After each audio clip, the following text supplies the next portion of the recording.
Hola, ¿cómo están? Muy buenos días. Estoy probando una plataforma nueva y no veo mi imagen. Me escuchan, ¿no?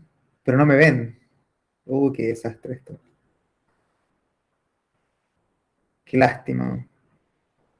No me ven, no me ven y me cambié de plataforma. Solo me escuchan. Lo lamento mucho.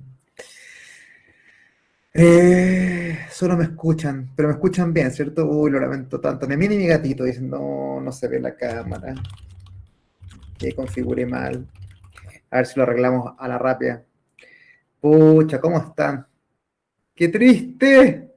Oh, mucha gente. Pero oye, muchos saludos a todas. Que muy amable la gente, ¿cómo están? Ya dice, estoy en Google Live, sí, estoy en Google Live.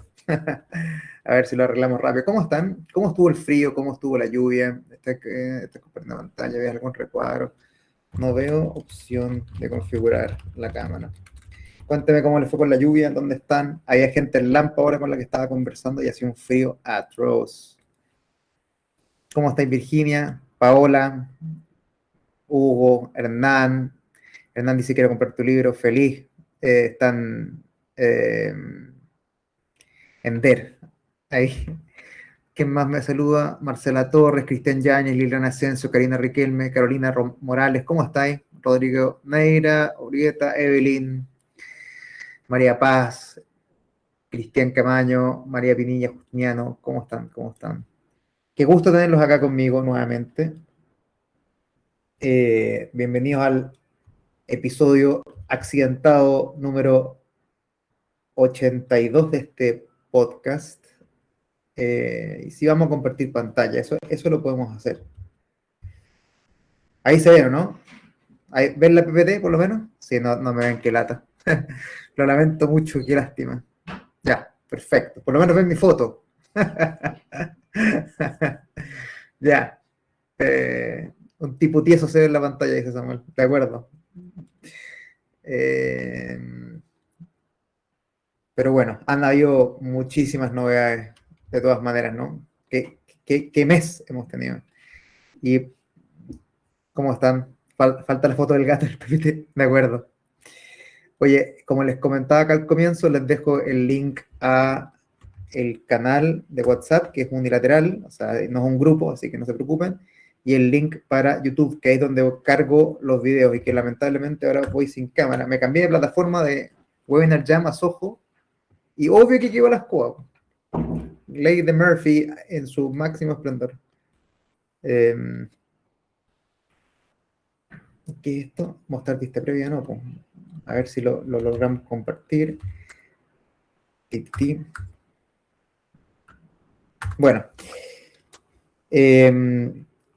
eso y algunas otras novedades. Hoy día salió en el diario Mercurio más noticias sobre el proyecto de reconstrucción y vamos a ir hablando un poco de eso.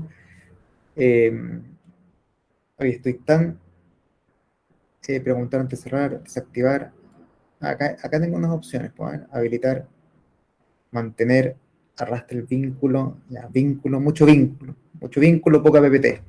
Bueno, ¿qué pasó? Ingresó a la Cámara de Diputados y Diputadas el proyecto de ley de reconstrucción nacional y desarrollo económico. Proyecto en tramitación, por supuesto, ingresó el 22 de... ingresó el proyecto de ley. Ahí me escuchan, ¿cierto? ¿Me confirman, por favor? ¡Qué desastre! Ya, sí se escucha, perfecto, perfecto. Entonces, ingresó el proyecto de ley de reconstrucción nacional y reactivación económica el 22 de abril, el mensaje 018-374, para el que quiera ir revisando cómo avanza la tramitación, que es un proyecto, por supuesto, muy largo, muy controversial en algunos puntos, que genera consenso en algunos otros. Y bueno, ya mandé algunas novedades sobre el tema, porque obviamente hay varios aspectos laborales que son muy pertinentes para nosotros, y hay dos grandes temas para nosotros como comunidad laboral, digo yo. El primero es un crédito por pago de remuneraciones, que es un crédito tributario mensual, automático para empleadores. Entonces, pero no se imputa en el formulario 22, que es en abril del año siguiente, se imputa a los PPM o al IVA, o sea, es inmediato. O sea, este pago provisional mensual de impuestos, uno le paga un poquito menos al fisco. El PPM es como un ahorro, es como una provisión literal, o sea, uno por la facturación del mes dice ya, estos son mis ingresos, entonces se calcula más o menos cómo va a ser el impuesto aplicable, entonces te pagan, te cobran una pequeña comisión, una pequeña tasa anticipatoria que después se te imputa en la declaración anual. Esa es la idea. Entonces, todos los meses te están cobrando algo de impuesto y este crédito tributario significa que ese pago provisional va a bajar con este crédito. Entonces, no es que te pasen plata, no es que te pasen plata del fisco, es que tú vas a pagar menos impuestos. Entonces está apalancado directamente a que vendas. No es una transferencia directa que lo que por supuesto tiene repercusiones positivas y negativas. Negativas que es de difícil acceso, entre comillas, porque tienes que vender, pero lo bueno al mismo tiempo es que cuando se hicieron transferencias directas por el contrata, ¿se acuerdan del subsidio contrata de la pandemia? Hubo empresas que, claro, declaraban trabajadores fantasma y cometían algunos fraudes, por decirlo de manera suave. Y con esto te ahorras eso, porque finalmente no es que te pasen plata, es que cuando tú declares ingresos por los cuales vas a pagar impuestos, descuentas este crédito. Beneficio un 15% de remuneración hasta 7,8 UTM. 7,8 UTM son como 600.000 aprox. Entonces el 15% son como 90.000 de esos 600.000. Es importante. Entonces, para los que tienen hasta 600.000 aproximadamente, se les abarata el costo de contratación un 15% de las remuneraciones. No así, por supuesto, de las cotizaciones y otros tasas o cargos que tiene que seguir cumpliendo la empresa. Y esto va a ir disminuyéndose progresivamente a cero el crédito hasta remuneraciones de 12 UTM. Y 12 UTM son, si está a 70.000 la UTM, 840.000.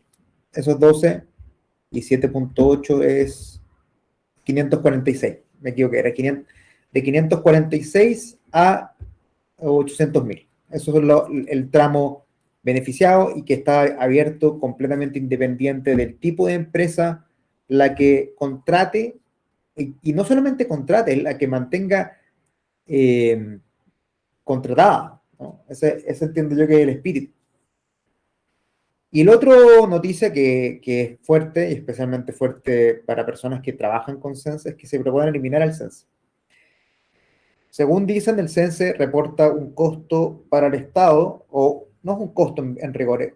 El Estado deja de percibir 300 millones de dólares anuales por el uso de la franquicia tributaria Sense. ¿Cómo funciona Sense? Sense tampoco es una transferencia directa. Sense también es un crédito tributario. Entonces, ¿cómo funciona? Funciona que cuando vas a hacer tu declaración anual de impuestos, el F22, en abril de cada año, todo esto espero que lo hayan podido cumplir bien, descuentas lo que tengas de Sense ahí. Entonces, claro, si tenía que pagar 10 millones de impuestos y capacité usando la franquicia Sense, pagué 2 millones de pesos porque el flujo de caja existe, esos 2 millones que pagué como franquicia se descuentan de mis impuestos. Así funciona el Sense. Entonces, no es una transferencia directa, también es un descuento de impuestos. Y como es un descuento de impuestos, lo que estima el Ejecutivo es que lo que deja de percibir por concepto de esta franquicia son 300 millones de dólares. Y aparte de esto, súmale que Sense, por varios motivos, es de los programas peor evaluados. Entonces, ahí se agarraron y dijeron, bueno, va a desaparecer la franquicia tributaria Sense. Las OTEC van a seguir vigentes, las OTEC también, no sé quién las usará en ese contexto, por supuesto. Los comités de partidos de capacitación también van a seguir existiendo, y ojo que la obligación de capacitar en temas de ley CARI u otros obligatorios, de protección de datos, de compliance, también va a seguir vigente. Entonces, pero solamente que no va a haber una franquicia tributaria para aliviar el costo de esto. Y hoy, esto salió hoy en el Mercurio, se analizan ajustes a propuestas laborales y convoca comité de expertos.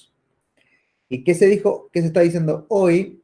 El crédito tributario por las remuneraciones, que el primer subsidio, no un subsidio, el primer beneficio, alcanzaría a 1.400 millones de dólares. Supongo que total. O,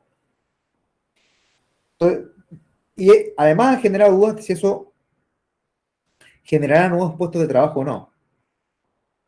Que eso es difícil anticiparlo, ¿no? ¿Cómo sé yo si eso va a generar? El ministro Quiroz ha defendido la idea de aprobar el crédito tributario. Ante las observaciones que se han formulado, el gobierno ha empezado a evaluar algunos ajustes acotados en el diseño a fin de reducir en parte su desembolso fiscal. En algunos casos habla internamente de reducir los costos hasta 1.200 millones de dólares, o sea, 200 millones de dólares menos, aunque las cifras estén en constante revisión. Y, bueno, ver cómo lo van a acotar, no dicen cómo, y que quizás lo van a focalizar en empresas de menor tamaño, y eso obviamente va a bajar el costo porque son menos empleadores los beneficiados del crédito. Y la otra de las dimensiones en estudio es la duración del beneficio. Por ahora se ha planteado que sea permanente, mientras que en un análisis en paralelo se analiza que sea transitorio. Nada está resuelto. Y acá me queda la duda, 1.400 millones, 1.200 millones de dólares, ¿cómo lo calcularon? ¿Permanente? ¿Anual?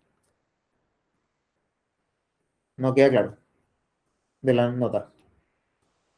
Y entonces van a ver si se va a rebajar, si se va a focalizar en algunas empresas, eso está todo en desarrollo. Y lo otro sobre Sense, dice, se han explorado algunos ajustes para no afectar con su término a instituciones como el Instituto de Formación y Capacitación Popular, el INFOCAP, que se especializa en formación de oficios a personas más vulnerables. Y yo como me pregunto, ¿solamente esa es como la OTEC que se valora?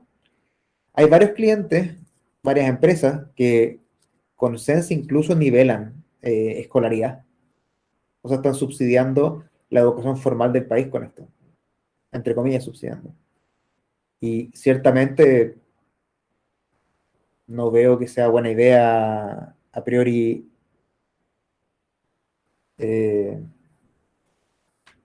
cortarlo, ¿no? Así que alguien me mandó un mail de que están conectados si no hay podcast hoy. ¿Cómo? ¿Cómo, Cristian? ¿Qué pasó? Bueno, después le escribo. Bueno, también está en la evaluación que se le pide a una comisión de expertos que haga una propuesta para su reemplazo o su perfeccionamiento. Esa instancia técnica que se conformará este viernes y estará bajo la coordinación del Ministerio del Trabajo. Además, analizará propuestas para la recuperación del mercado laboral. O sea, nada está dicho. Yo soy optimista de que esto se puede salvar porque de verdad es muy importante. Lo usa un montón de gente. No desconozco, no soy inocente para nada, de que esto tiene mal uso como cualquier otro crédito tributario. Existe, como en el contrato, que hay fraude, por supuesto, pero la solución al fraude no es necesariamente eliminar la política pública, sobre todo si estamos pensando en que hay gente que capacita en nivelación de educación, en prevención de riesgos, por supuesto, en ley CARI, ley de protección de datos personales, ley de prevención del delito, quizás, claro, me digan falta IA en esto, y está bien, pero finalmente, ¿cómo tiene que haber interés del mercado en capacitar en IA, ¿no? Si que ese fuese el punto, que nadie lo ha dicho en público, que dicen no funciona. Y digo, bueno, yo conozco muchos casos que funciona de lo más bien, de lo más bien. Entonces, la verdad es que falta transparentar un poco la argumentación, transparentar en los medios por lo menos, porque al Congreso no reciben a nadie para ir, de cuál es el análisis que se está haciendo de esto, de por qué la capacitación es mala y por qué la resolución es eliminar el incentivo a la capacitación. Por supuesto no elimina la capacitación, eso sería ridículo de sostenerlo, pero sí el incentivo a capacitar. Bueno, ha generado mucha controversia, hay grupos andando, hay gente juntando plata para hacer publicidad, propaganda política. Esto está muy candente. Yo ayer en una capacitación dije que yo creo que el Census iba a fenecer con esto, pero con noticias como esta me doy cuenta que me equivoqué en el diagnóstico. Y como dice al principio, al finalizar el tema anterior, acá dice, nada está resuelto. ¿De acuerdo? Ahí veamos opiniones. Hay un montón de opiniones, está bueno esto. Y nuevamente les pido disculpas por la cámara. ¡Qué bochorno! ¡Qué bochorno! A ver, se escucha clarito sin movidos de fondo. Hola, buenos días, ¿se escucha bien? Ya, bueno. Respecto al crédito por pago de remuneraciones al ser mayor a sueldos más bajos, ¿no consideran que es un incentivo tener sueldos bajos en aplicar incrementos? Sí, sí. Efectivamente, pues, como dice Felipe, puede ser un incentivo. Y a nivel de fraude, Felipe, si es que queremos pasar el fraude, porque esto siempre puede ser fraude, también incentivaría en esa óptica de que la gente esté con dos contratos. Entonces, uno lo pasas por el crédito y el otro lo pagas normal. Entonces, declaras dos veces la remuneración imponible a la mitad y con eso puedes acceder al crédito. En fin, sí, sí hay consecuencias negativas en esto. La Paola me dice, jamás somos sense, era muy engorroso escribir los cursos que se dan para estar para esta era. Así es, así es. Eh, efectivamente es engorroso, pero ahí, Pau, hay hartas OTIC que ayudan aún, y OTEX, que ayudan bastante. Dicen que me escucho mal. ¿Cómo me escucho? La Jenny dice que me escucho más o menos. Y Samuel refuerza que, claro, los fraudes y son delitos, no, no son ideas de mi parte, por supuesto. Bueno, harta gente dice que se escucha muy bien. Bueno, se escucha bien sin el gato. Les mando saludos nuevamente. Les mando saludos. Jurisprudencia administrativa. ¿Qué pasó con la dirección del trabajo? Reconsideración sobre la exclusión de limitación de jornada. El uso de tecnología y control de seguridad no constituyen proceso de fiscalización superior inmediata. Dictamen 252 del 16 de abril. Muy polémico, que reinterpretó el alcance del artículo 22, famoso artículo 22. Y va en línea con lo que yo les comentaba en el episodio anterior. Pueden ver ahí, hay una cápsula que subí a LinkedIn, a la página del podcast, que ojalá la puedan seguir a todo esto. Y la verdad es que la aclaración era necesaria, en mi opinión, porque mucha gente usa el artículo 22, algunos de mala fe, por supuesto, que es una excepción, pero algunos porque lo necesitan por la flexibilidad de la jornada, porque la jornada ordinaria actual no permite no es que ningún grado, los grados de flexibilidad que admite son muy acotados. Entonces, en un contexto tan rígido, el artículo 22 es como necesario para ayudar en ese contexto.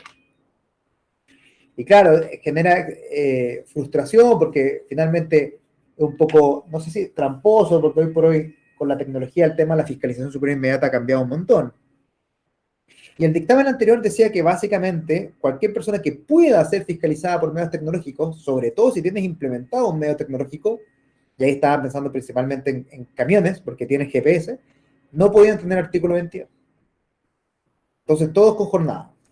Ese era el criterio. Y yo era crítico siempre fui crítico de esa interpretación porque lo que hacía era borrar con el codo el artículo 22. O sea, prácticamente nadie podía estar exento de la jornada ordinaria, porque con ese criterio todos al poder ser fiscalizados, o sea, una llamada al día, una reunión, por lo tanto estamos conectados por chat, significaba que todos estaban bajo fiscalización superior inmediata, y eso implicaba derogar en los hechos esta norma, y eso no tiene sentido jurídico, porque si eso hubiese sido la intención del legislador, que es el legislador del Congreso, debería haber eliminado el artículo, y no lo eliminó.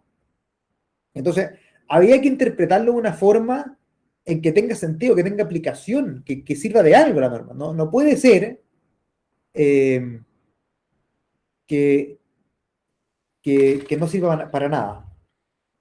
Y eso fue lo que finalmente terminó por cuajar, en el sentido de que este nuevo dictamen termina diciendo que finalmente, a menos que seas fiscalizado inmediatamente en el sentido directo, y el directo es como que estén encima tuyo, literalmente, revisando en qué estás, en todo momento, estás exento, o en todo momento una exageración, pero con mayor intensidad, no por el hecho de que tengas la posibilidad. Y eso coloquialmente es que trabajas por resultados. Si trabajas por resultados, entonces podemos mantener el artículo 22 con algún grado de tranquilidad. Y ayer estaba conversando con un cliente que finalmente esto se va a resolver caso a caso, como dice el dictamen. Y como va a ser caso a caso, hay que tener mucho cuidado porque uno puede tener un diseño organizacional de artículo 22, pero si tenéis jefaturas que son muy catetes, perdón la expresión, con el control, se te puede caer el artículo 22 coyunturalmente, caso a caso, y eso puede ser es un peligro de diseño organizacional, porque va a generar expectativa en otros de lo mismo, y finalmente ahí la prevención y el control que uno tiene que tener capacitando a jefatura es, ojo con el control. Si es que estamos con el artículo 22, no puedes controlar que estén todos a cierta hora en la oficina y que se vayan a cierta hora y que estés todo el día encima, porque eso es contradictorio. Entonces, bueno, es algo controversial, pero atención que los dictámenes no son vinculantes para tribunales laborales. Entonces, un juzgado va a poder interpretar lo contrario igual. Eso no se ha limitado, digamos.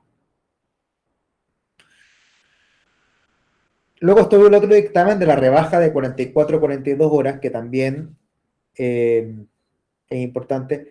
Y ayer estábamos conversando de esto con este cliente, que finalmente si no hay acuerdo, se tiene que rebajar una hora completa en 2 días distintos. Esa es la rebaja, de 44 a 42. Si hay acuerdo, se puede rebajar de manera distinta. ¿Cuál es el acuerdo? Son anexos de contrato de trabajo. Eso es un acuerdo individual. Ahora, si te van a pedir un acta, porque ahí lo que ocurre es que, ¿qué pasa si en una obra, una faena, la mitad está de acuerdo y la mitad no? ¿Qué vas a hacer? ¿No? Bueno, el no acuerdo es un complicado, porque te va a generar que algunas personas tengan 2 horas menos, 2 días a la semana, y otros otra distribución que hayan acordado. Eso es poco eficiente y inconveniente, diría yo directamente. O sea, genera molestia, ¿no? Entonces, ¿puedes imponerle a todos algo si no están de acuerdo? No, la verdad es que no. Eso hay que verlo bien. Entonces, y aquí volvemos a un tema que se parece un poco a la jornada excepcional, que te piden actas de la gente esté de acuerdo o en desacuerdo. Y está bien, pero estamos jugando con fuego si vamos a imponerles a todos la modificación que algunos aceptan, no solamente. No con fuego, pero es riesgoso, comentémoslo así. ¿Y cómo se documenta el desacuerdo? Que era un tema que el dictamen anterior exigía una ritualidad muy fuerte, sin señalar cuál era la ritualidad, pero actas de reuniones, literalmente pedían con firma. Y hoy por hoy, este dictamen nuevo no pide eso, pide que se pueda documentar de alguna manera esta instancia de diálogo. ¿Mm?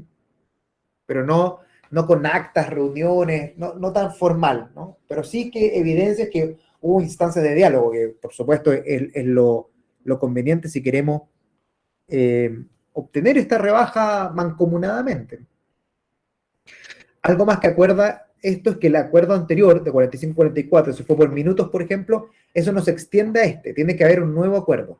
Me refiero al anterior, el 2024, cuando bajamos de 45 a 44 horas.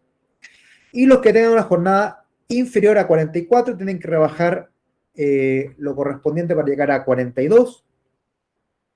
Y ahí se prioriza una hora. Y si hay un remanente, una hora completa en un día. Y el remanente en otro día. Si lo que falta es menos de una hora, bueno, esos minutos en cualquier día de la semana, si es que no hay acuerdo. Eso en cuanto a, ¿dónde está el chat? A 40, los dictámenes de 40 horas que estamos viendo. A ver, la Jenny dice de en mi internet. Sí, puede ser. Liliana Ascenso, en ese foco nadie tendría artículo 22, correcto, yo lo considero así. La Carolina Morales, y no hicimos ningún cambio en empresa porque finalmente era absurdo que todo el mundo pasara a registrar asistencia. Qué bueno que se aclara. Efectivamente, estoy de acuerdo contigo. Inés Iturra, hola Inés, ¿cómo estás? ¿Charlas más modificación de contrato suficiente? Sí. La modificación de contrato, yo interpreto tus palabras, Inés, que es un anexo. Eso es suficiente. Ahí Felipe dice que incorporación de horario en el Ríos. Lo cierto es que en el reglamento interno pueden estar los turnos, pero el horario individual, si es que no es turno rotativo, no reemplaza que tenga que estar en el contrato individual. Oye, 130 personas conectadas, muchas gracias por la asistencia y lamento nuevamente que no verme. Qué desastre, estoy muy triste. Estoy muy triste por esto. Yo sé que se morían por verme, ¿no? Anuncio. Miren, acá les quería compartir una idea nueva que la Maciel me la dio, que yo tenía la idea siempre, pero me dio susto, que es, está pensado en, que se llama el Club del Podcast Laboral, ¿ya? Que es para la gente que quiera profundizar de esta reunión mensual, hacer otra reunión, una pregunta, un documento. Está pensado en pequeños empresarios, pymes, empresas que no tienen una gran siniestralidad tampoco, que una consulta, dos consultas, y a veces me han dicho, porque digo, llámenme, me da lo mismo, eh, pero me han dicho que les da vergüenza, porque claro, ¿cómo no van a pagar? Y bueno, llegamos a esta idea del club, que con una pequeña suscripción, acá están los 4 UF, los primeros 10 suscriptores, que es simbólico, y con eso acceden a, bueno, un chat del especial de la comunidad, tarifa preferencial para asesoría, litigios, por supuesto, pero también revisar una carta, un finiquito mensual, perdón, dice acá, carta, finiquito, anexo, por supuesto no un reglamento, eso ya es otra cosa, pero también un par de reuniones mensuales conmigo, videollamada, consultas directas y si lo amerita, hacer como un follow-up del podcast, para tener como, porque habitualmente acá siempre nos quedamos con temas pendientes, gente quiere presentar sus casos particulares, eso está bien, este formato no lo sostiene, pero este otro sí. Entonces, para mí una apuesta muy arriesgada, yo, vamos a ver si funciona, pero claro, si se quiere inscribir usted, cualquier persona, la empresa que se inscriba, bueno, va a poder tener una o dos personas inscritas sin ningún problema. Acá está el QR acá abajo para unirte al Club PL, escanea este código QR y después yo los tomaré contacto con ustedes para el tema de la suscripción, que finalmente es un detalle, ¿no? Y la idea es eso, es mantener, armar un subgrupo de, porque este podcast se va a mantener, el episodio gratuito mensual siempre va a estar, por supuesto, esto va a seguir tal cual como todos los meses hace 6 años, el episodio 83 ya está para junio, ojalá tenga un invitado sorpresa que les estaré comentando, pero esto va a ser paralelo, que van a tener como una mini asesoría para cada uno, para las personas que se han inscrito. Ya hay un par de inscritos sin que lo haya lanzado, gente motivada, lo que me parece muy bien, pero esto es como, no sé, tengo un cliente que un amigo, ¿verdad? Que tiene un restaurante y claro, tiene una pregunta al mes, me dice, pero ¿cómo la hago? No en fin, pero ese es el espíritu, ese es el espíritu. Si les interesa, por favor inscríbanse, entonces sigamos en contacto. Ahí les hice una pequeña encuesta eh, para que me vayan diciendo. El Club PL, ¿eso elimina la opción de conversa directa? No, al contrario, la habilita. La habilita. No, y obviamente la buena onda siempre, siempre.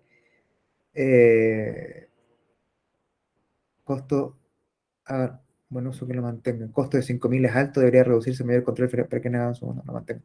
No entendí la pregunta de Pablo Hernández. Pero bueno, eso, los dejo invitadísimos, invitadísimos. Y nosotros continuamos. Después voy a mandarles por mail esto igual. Jurisprudencia laboral relevante. Primero, quiero comentarles esta sentencia del primer juzgado de letras del trabajo de Santiago, que la dictaron, la sentencia, esta es de octubre del 2024. ¿Y de qué estoy hablando, no? Que antiguo. Lo que pasa es que la nulidad, el recurso de nulidad fue rechazado por la Corte de Apelaciones de Santiago el 13 de marzo pasado. Entonces, eso hace que tenga vigencia esto, ¿no? Espérenme, que lo que voy a hacer es poner el formulario del, porque les llegó el link, ¿no? Quizás fue muy rápido para que no se les vaya. Espérenme suscripción, lo voy a poner acá en el chat. ¿Qué les parece? No, porque acá está en edit. Bueno, no importa, después lo vemos. Centrémonos en lo importante.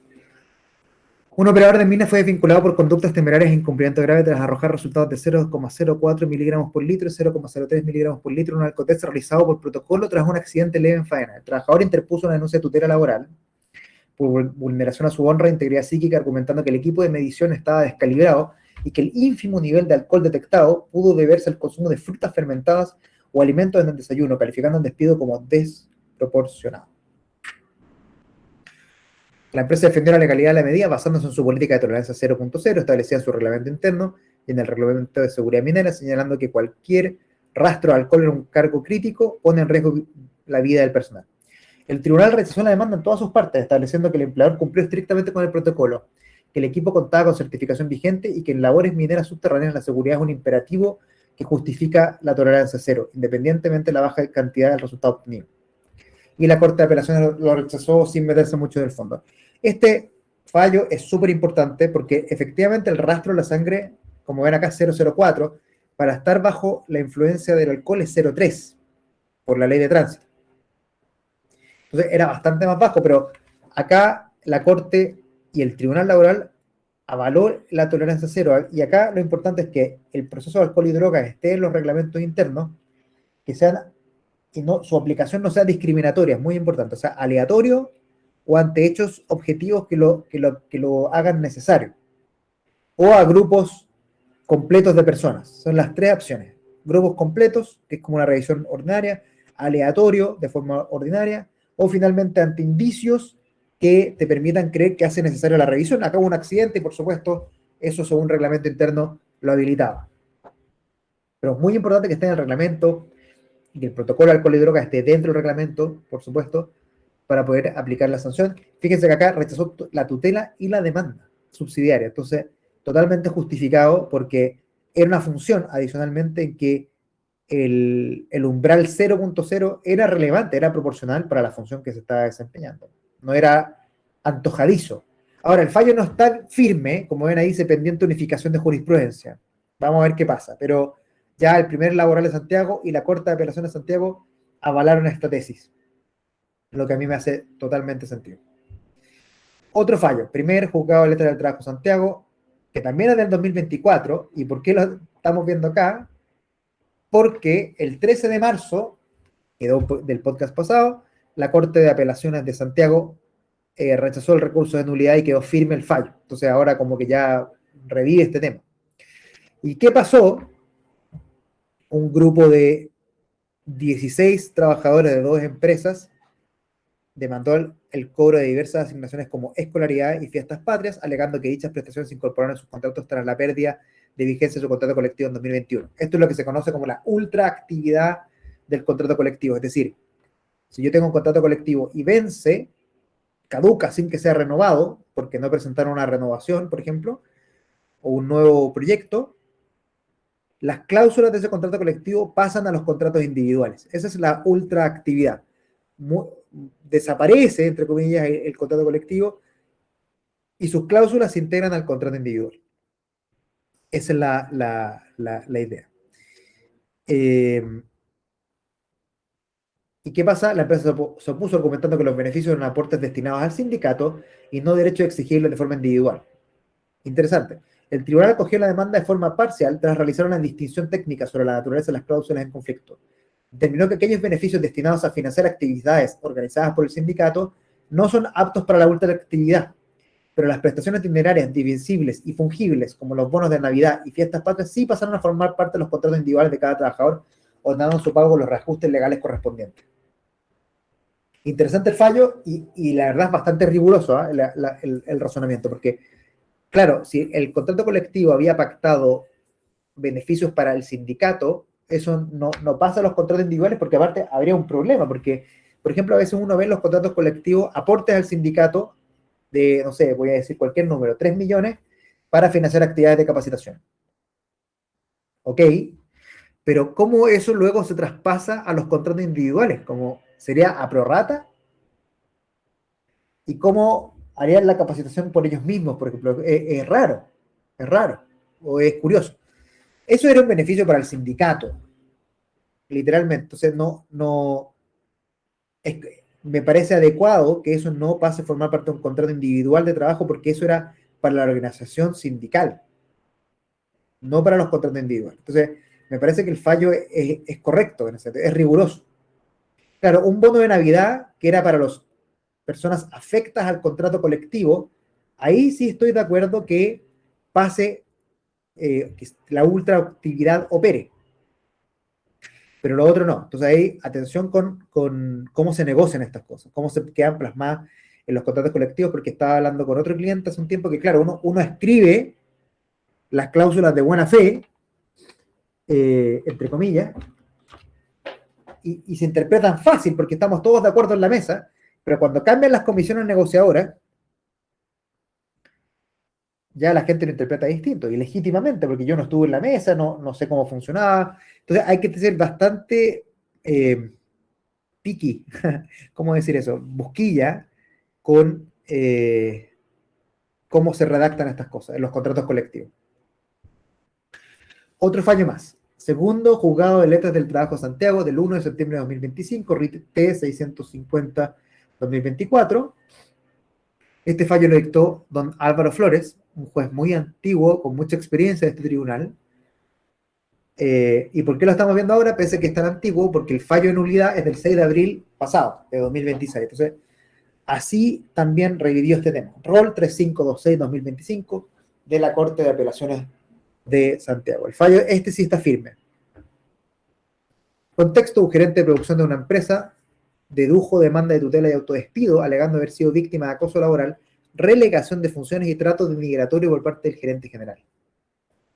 El demandante sostuvo que se le impidió asistir a reuniones con clientes, se le privó acceso a estados de pago y se le presentó ante terceros con un cargo inferior a modo de burla, lo que le habría provocado un cuadro de estrés laboral. La empresa rechazó, contestando las imputaciones, acreditando o alegando que la compañía atravesaba una crisis financiera generalizada y que el trabajador se encontraba prestando servicios para otras firmas, asumiendo un nuevo cargo el mismo mes en que se autodespidió. Entonces consiguió otra pega el muchacho.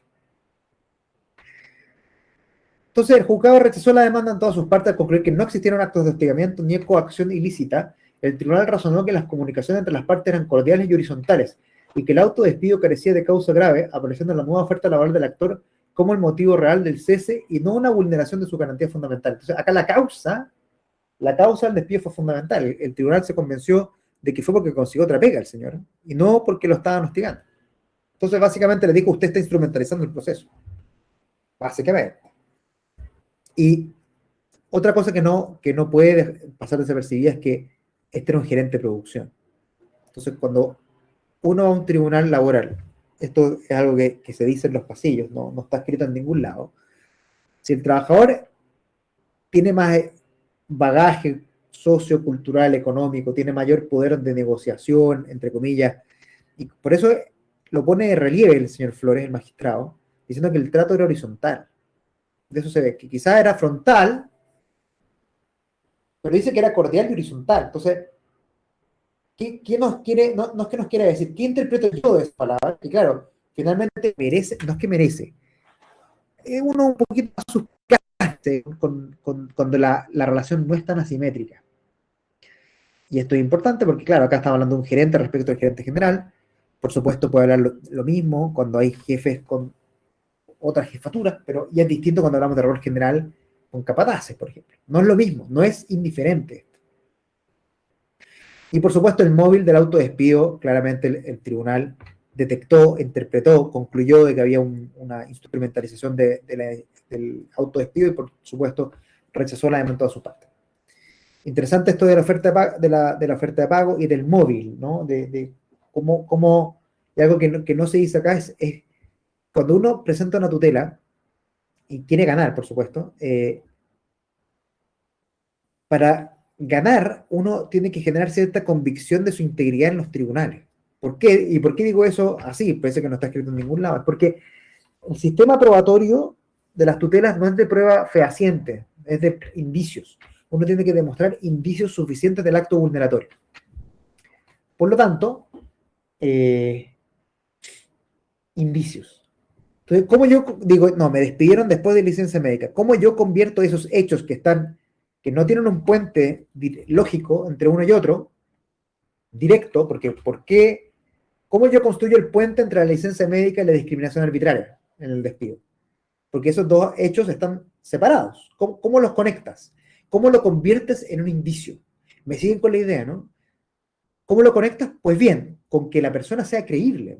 Que yo le creo a la persona, entonces yo convierto ese hecho que no tiene conexión documental ni lógica necesariamente y construyo, interpreto como tribunal un puente entre los dos hechos y lo convierto en un indicio. Entonces la credibilidad del sujeto es importante, por lo tanto si el sujeto no le creo, se le cae el puente, porque yo puedo decir, bueno, entonces entre la licencia y el despido no es suficiente indicio, no es suficiente. Y hay bastante jurisprudencia de esto últimamente. Entonces, cuando uno litiga estas cosas o uno tiene una aproximación estratégica, sí tiene que presentar el contexto, porque es muy importante. La credibilidad del individuo, de los litigantes, es fundamental. La consistencia de los litigantes es fundamental. Acá hay gente que rechaza la teoría de los actos propios, pero más allá de eso, esto no tiene que ver con actos propios, tiene que ver con tu credibilidad en el juicio. Y los actos propios te van a servir, pero no hay que mirarlo, no hay que ignorarlo. Bien, otro fallo del 2025 del segundo juzgado de letras del trabajo Santiago. ¿Por qué lo estamos viendo? Porque la nulidad se rechazó el 13 de marzo del 2026 por la Corte de Apelaciones de Santiago. El fallo firme también. Contexto: un asistente de recursos humanos de una empresa se autodespidió en noviembre de 2024, invocando falta de probidad e incumplimiento grave del empleador. Denunció que su jefatura lo obligaba constantemente a falsificar firmas de trabajadores en contratos, finiquitos y liquidaciones. ¿Cómo vaya a falsificar una firma en un finiquito si tiene que firmar ante notarios? Bueno, además de adulterar timbres notariales. ¡Ah, chuta! Bueno. Interpuso una demanda de tutela laboral argumentando que estas órdenes ilícitas afectaron gravemente su honra e integridad psíquica al forzarla a actuar contra sus valores bajo el temor de enfrentar repercusiones legales y sociales. El empleador no contestó la demanda, declarándose su rebeldía, lo que, Durante el juicio, la trabajadora reconoció de forma voluntaria haber cometido las falsificaciones y presentó como pruebas mensajes de WhatsApp y videos donde sus compañeros de trabajo reaccionaban con total normalidad ante el ilícito, lo que demostró al juez que se trataba de una práctica habitual impuesta por la empresa. El tribunal razonó que si bien el empleador incurrió en una falta gravísima al impartir instrucciones que exigían cometer delitos, la trabajadora accedió voluntariamente a ejecutarlas de manera reiterada, sin denunciar los hechos ni autodespedirse en su momento. El tribunal rechazó la demanda de tutela y el autodespido en todas sus partes. Concluyó que efectivamente existió una falta grave a la probidad, pero por ambas partes, la trabajadora, al esperar años para ejercer sus acciones legales, convalidó los hechos a través de sus propios actos, sumado a que la carta de autodespido presentaba vicios de notificación. El juzgado desestimó las indemnizaciones por término de contrato y la vulneración psíquica a la integridad psíquica por falta de pruebas médicas, condenando a la empresa únicamente el pago de los feriados profesionales adeudados. Imagínense lo fuerte de la convicción del tribunal de que no hubo contestación de demanda. Fuerte el fallo, ¿no? No hubo contestación de demanda. Y fíjense, antes estaba reflexionando y conecta exactamente con esto. O sea, el tribunal fíjense acá cómo porque los hechos de la empresa que los dio por ocurridos, que inducía, dice acá, exigían cometer delitos, dice. Eso es gravísimo, por supuesto. Pero pese a eso, el tribunal dijo, no te compro, entre comillas, al trabajador, porque, y ahí hay varios motivos, pero dijo que ella misma había aceptado las ilegalidades, y uno dice, bueno, ¿el trabajador las acepta o obedece? ¿Dónde está el límite mental, entre comillas, el ejercicio intelectual del juez para decir, no, esto fue voluntario, fue por la reiteración y por el tiempo? Entonces, recién, a propósito del fallo anterior, yo les comentaba el tema de los actos propios, ¿se acuerdan? De ser inconsistente, de que yo antes convalidé ciertos hechos, pero después me intento aprovechar mis propios actos. Eso es el acto propio, es la contradicción. Y acá el Tribunal Laboral acogió por completo la tesis de que dijo, como fuiste contradictorio, no te creo, y por lo tanto las ilegalidades que estás imputando no te las voy a acoger. Y esto es súper importante porque no se autodespidió en su momento. Y es como, ayer hablaba con otra persona que me llamó por un tema de ley que me decía, mi mamá me dijo, que fome decirlo así, porque nuestras mamás son sagradas, decía, está siendo víctima de acoso en una repartición pública. Y me dice, ¿qué puedo hacer? Y le dije, bueno, ¿en qué está? Me dice, no, está con licencia médica hace como 1 año y medio. Y le dije, ¿ya ha hecho una denuncia o no? No ha hecho ninguna denuncia. Y le dije, lo entiendo, porque finalmente la tortura psiquiátrica, psicológica, va a ser peor si la hace. No se quiere exponer a eso, no quiere volver a trabajar. Yo por supuesto que lo entiendo. Pero le dije, mira, fíjate, yo creo que tiene muy mal pronóstico, porque le van a decir que ya ha convalidado, es distinto, porque no es que lo ha convalidado en este caso, porque no puedes convalidar que te hostiguen, ¿no? A menos que tú insultes de vuelta, pero dejaste pasar tanto tiempo, y sobre todo que la Cloti está maullando, no sé por qué, al dejar pasar el tiempo te van a decir que fuiste inconsistente, no te van a creer, Entonces, vuelvo al tema de los indicios. Los indicios se construyen, son puentes entre hechos inconexos. Y ese puente está sostenido por sobre la credibilidad del individuo, así de simple. Así de simple. Y en ese otro ejemplo dije, bueno, lamentablemente yo creo que si te autodespides de tu madre, sin haber hecho una denuncia, y después de 2 años con licencia médica, yo creo que el pronóstico es malo en el juicio. Y te va a ir a juicio, algún abogado te va a decir, sí, vamos a ganar y todo, te van a dejar votado porque el juicio es malo, no te van a cobrar a priori, y vaya a perder, y tu mamá que ya está sufriendo, va a pasar un juicio que va a durar más de un año, rumiando, y va a ser peor, le dije. Porque aparte, si llega a ganar, que va a ganar Lucas, sí va a ganar Lucas, el daño psicológico se va a mantener igual. Pero bueno, ahí me cambié de rol, ¿no? Pero bueno, en ese ejemplo también había pasado tiempo, había licencias médicas, y ¿por qué autodespedirse ahora, no? Pues el tribunal va a decir, instrumentalizaste todo. O sea, si a ti te pasó algo, tenés que autodespedirte en ese momento. Bueno, se entiende un poco la idea, ¿no? A lo que voy, espero que sí. Hay hartos comentarios, ¿ah? Perfecto.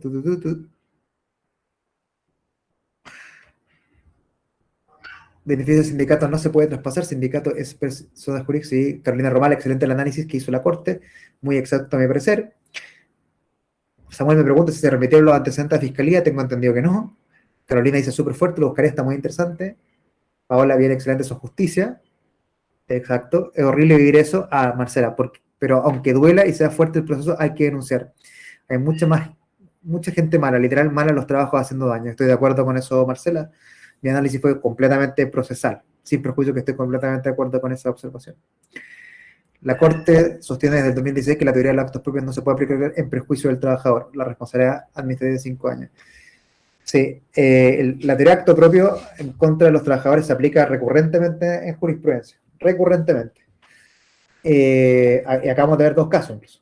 Bueno, juzgado de letras del trabajo de Calama, que dijo, 7 de mayo de 2025, chuta, la Cloti está maullando. A ver, déjame abrirle la puerta. Cloti, ¿qué pasó, hermosa? Sí. Ya, esa fue la Cloti. Muy bien, adiós. Ya, contexto: una administradora de contratos de una empresa demandó por tutela laboral alegando discriminación de género y despido injustificado tras ser desvinculada por incumplimiento grave de sus obligaciones. La empresa fundamentó su salida en una investigación interna que comprobó malos tratos hacia colegas y contratistas. La actora se defendió argumentando que su despido era un montaje machista por ser la única mujer en su área, sosteniendo que fue excluida de grupos de WhatsApp de hombres y que las bromas eran una práctica habitual. Interesante el caso. El tribunal rechazó la demanda en todas sus partes, concluyó que no existió discriminación por género, ya que la exclusión de grupos de mensajería informales obedeció a la simple falta de afinidad personal y a la propia decisión de la trabajadora de mantener una relación estrictamente laboral. Fíjense acá lo importante, porque el tema de los grupos de WhatsApp es muy sensible. Acá, y ha habido jurisprudencia que uno puede compartir o no, que le ha quitado harto peso al grupo de WhatsApp. De hecho, un fallo anterior, que lo podríamos buscar, decía que como era un grupo de WhatsApp donde se hacían bromas, no era un contexto laboral. Yo no comparto del todo el criterio, pero sí podemos rescatar que estos grupos no son tan sacramentales como algunas personas lo presentan. Y dice, bueno, la exclusión de grupos de mensajería informales obedeció a la simple falta de afinidad personal, ¿no? Pero acá insiste, ¿se dan cuenta? Mensajería informal, o sea, no es laboral, o sí, pero bueno, que te saquen de ahí no es tan grave. Es como me acuerdo del recurso de protección que alguien presentó alguna vez contra un grupo de Facebook porque lo sacaron. Y lo rechazaron con rabia, yo creo, en la corte. Estamos con mucha pega, señor, vaya a reclamar por otro lado. Bueno, eso algo a analizar muy importante del tema del WhatsApp. O sea, podemos sacar a alguien del grupo WhatsApp si está con licencia médica. Es muy arriesgado, pero finalmente si vamos a hablar de pega, quizás sí o no. O por temas de seguridad de información, o lo que sea. O incluso si tengo un grupo y no te incluyo, ese como bullying escolar no califica para esto. Si es que fuese bullying escolar. Porque finalmente acá, algo que se dan cuenta algunos jueces es que esto de la ley Karen no llega a invadir con quién nos tenemos que hablar, con quién llevarnos bien y con quién no llevarnos bien. Eso es propio de la naturaleza humana. Entonces, el argumento de la litigante, yo no entiendo por qué está litigando, pero la conclusión del tribunal es adecuada, porque finalmente no nos volvamos locos.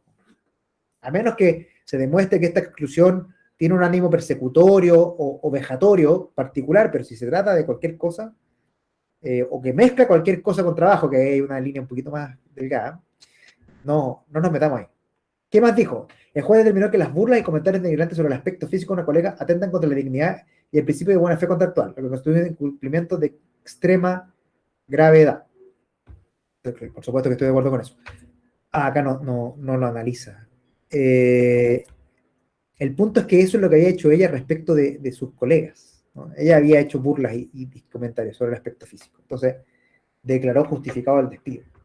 Y el tema del machismo, pucha, no está acá, no sé si lo borré o qué pasó. Finalmente dice que si bien puede existir, eso no lo desconoce porque es un hecho de la causa, no es un soslayo no convalida comportamiento como este. Entonces, descartó el tribunal el montaje machista, entre comillas. Fuerte el caso. Veamos este fallo de la Corte Suprema, unificación del 23 de marzo del 2026, esta ciudad es más reciente. Todos los fallos anteriores son de instancia, pero yo los quise retomar porque en verdad están súper interesantes.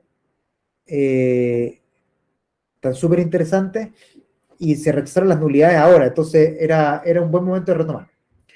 ¿Qué pasó acá en la Corte de Apelaciones la Corte Suprema del 23 de marzo? Contexto: un trabajador fue despedido por la causa de falta de la probidad tras descubrirse que mientras gozaba de licencia médica coordinada de reposo total domiciliario, viajó fuera del país por motivos recreativos. El trabajador demandó por despido injustificado y en primera instancia se rechazó la demanda y se validó el despido. La Corte de Apelaciones no sé cuál es la Corte de Apelaciones, fíjense, no está escrito acá. Bueno, la Corte de Apelaciones acogió el recurso de nulidad, argumentando que la forma de cumplir el descanso correspondía al ámbito privado del dependiente y que su médico tratante había sugerido realizar actividades para desligarse de la rutina, por lo que el viaje no afectaba a la empresa. Que es una tesis la primera tesis la que se ventila más, que esto como está con licencia médica, está suspendida la relación laboral y por lo tanto no pueden sancionarte por lo que allí ocurra, que esa tesis tan extrema, yo discrepo totalmente de ella, porque el efecto de la licencia médica o de la suspensión del contrato de trabajo, ya sea por permiso o vacaciones, no es la suspensión total del contrato de trabajo, es una lectura equivocada. Porque si fuese la suspensión total del contrato de trabajo, no se devengaría antigüedad laboral ni días de vacaciones. Entonces, algo sigue vigente. Y la doctrina y la jurisprudencia pareciera, de acá de la Corte Suprema, acoge la tesis de que lo que se suspende son los principales efectos de la relación laboral, que son pagar remuneraciones y prestar servicios. Todo lo demás sigue vigente. Y por eso mismo, el decreto 21 de la ley Karin establece, y los dictámenes de la ET establecen que el plazo de la investigación no se suspende cuando hay licencia médica. Fíjense, ¿por qué te puede interpretar de que no se suspende el plazo? Que es una tesis con la cual uno puede discrepar, y es porque la obligación de colaborar con las investigaciones se mantiene vigente. Eso es lo que dice la dirección. Esa es la doctrina de la dirección del trabajo. Entonces, ¿en qué quedamos? ¿Se suspende absolutamente la relación laboral como si no existiera o se mantiene en vigencia todo lo que tiene que ver con el deber de lealtad y los otros derechos laborales? Si estuvieras con licencia médica, entonces no te podrían pagar beneficios sindicales. O sea, sería una locura. No es así. Está mal esa tesis. Es muy acomodaticia el litigio. Pero, a grosso modo, no tiene rigor dogmático. Está mal. O sea, si uno está con vacaciones e injuria al empleador, eso es una falta sancionable. Y acá lo que dice la Corte Suprema, acogió el recurso de unificación, sosteniendo que desobedecer el reposo absoluto para realizar turismo quiebra irremediablemente la confianza ética y el deber de fidelidad que rige la relación laboral. Acá, las personas que sostienen que el contenido ético del contrato de trabajo no existe, bueno, pareciera que la tesis de la Suprema no va por ese lado. Para sustentar su postura, acompañó sentencias de contraste, bla, bla, bla. La Corte acogió el recurso de la empresa, invalidó la sentencia y confirmó que el despido es ajustó de derecho. El máximo tribunal determinó que el contrato de trabajo posee un contenido ético implícito basado en la lealtad que obliga a ambas partes. Concluyó que utilizar una licencia médica para viajar al extranjero por motivos turísticos constituye un abuso del sistema de seguridad social y un acto de mala fe frente al empleador, porque claro, no es inocuo esto. No es inocuo. O sea, Uno trabaja con gente con la cual hay buena fe recíproca. Es así, es así. Es así. Entonces, hay algunos tribunales que se confunden y para los cumplimientos graves exigen que haya un daño concreto, un daño patrimonial concreto. Y eso no es así. Puede haber algo, una amenaza, por ejemplo, alguien que, por ejemplo, ya con alcohol, ¿cuál es el daño? Bueno, no hay daño, pero puede ocurrir algo gravísimo. Bueno, entonces, la tesis correcta es que no importa el daño patrimonial concreto, o si insulto a alguien, o si golpeo a alguien, bueno, si no le fracturé la nariz, en fin. Y en este caso el criterio va por otro lado, como que estima que no cumplir con la licencia médica es un acto de mala fe, y yo creo que se ajusta a los tiempos en los que estamos, en que hay un abuso sistemático de una institución tan importante de seguridad social como las licencias médicas. Esto no puede ser tolerado. No puede ser tolerado. Entonces, acogió y declaró que era, ¿cuál fue la causa? Falta de la prueba. Chan, chan. Bueno, el fallo no fue unánime, fue 3-2. Pero bueno, it's something, como dice el meme. Oye, nos estamos quedando sin tiempo, pero había un montón de jurisprudencia más, miren. Bueno, para eso está el club, porque vamos a continuar con esto en otra sesión, con lo que nos faltó y con lo que vaya saliendo, porque siempre hay novedades. Acá les dejo el QR de nuevo. Voy a poner el QR yo, a ver si puedo, si está funcionando. Está funcionando, ¿no? ¿Lo pueden ver? Parece que sí está funcionando. Muy bien, entonces lo que voy a hacer es copiarlo, pegarlo en mi chat.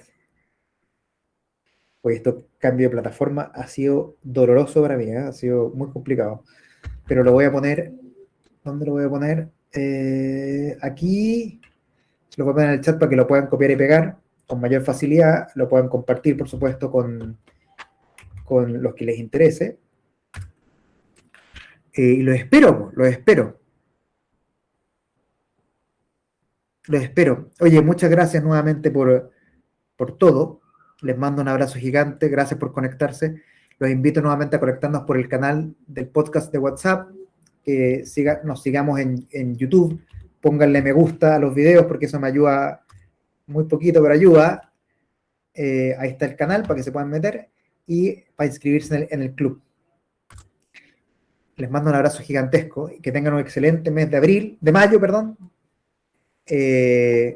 Próximo mes, les juro que lo voy a arreglar, les juro que lo voy a arreglar porque estoy podrido con este problema que surgió.